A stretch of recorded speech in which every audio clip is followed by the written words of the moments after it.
అక్కినేని వారి ఇంట పెళ్లి బాజాలు మోగే సమయం అతి త్వరలోనే రానుంది. ఇప్పటికే అఖిల్ కు శ్రియా భూపాల్ కు గ్రాండ్ గా ఎంగేజ్మెంట్ అయిన విషయం అందరికీ తెలిసిందే.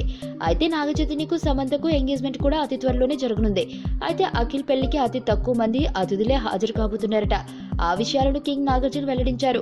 ఇటలీలో కేవలం 150 మంది సమక్షంలోనే పెళ్లి జరుగుతుందని, రిసెప్షన్ గ్రాండ్ గా హైదరాబాద్ లో చేస్తామని చెప్పారు. వయసు 50 ఏళ్లు పైబడినా ఇంకా మన్మధుడిలా కనిపించే నాగ్కి ఇప్పుడు పెద్ద సమస్య వచ్చింది. ఇప్పుడు వచ్చే కోడళ్లు ఏమని పిలుస్తారు అంటే నాగ్ చెప్పిన సమాధానం కొంచెం ఆసక్తికరంగానే ఉంది. మామయ్య అని పిలిచేందుకు వచ్చే కోడళ్లకు ఇబ్బందిగా ఉంటుందేమో అని అన్నాడు. శ్రియా భూపాల్ చిన్నప్పటి నుంచి తెలుసని, తనను నాగ్ మామ అంటూ పిలుస్తుందని చెప్పుకొచ్చాడు. అయితే ఆ విషయంలో సమంతకి కొంచెం సమస్య అని అంటున్నాడు నాగ్. నన్ను ఎలా పిలుస్తావు అని శామ్ ను అడుగుతున్నానని, తనేమో నవ్వేసి ఊరుకుంటుందని అన్నాడు. ఎప్పుడు నాగ్ సార్ అని సమంత పిలుస్తుందని చెప్పిన నాగ్, ఇకపై అలా పిలిస్తే చంపేస్తానని సమంతకు చెప్పినట్లు నాగ్ వివరించాడు.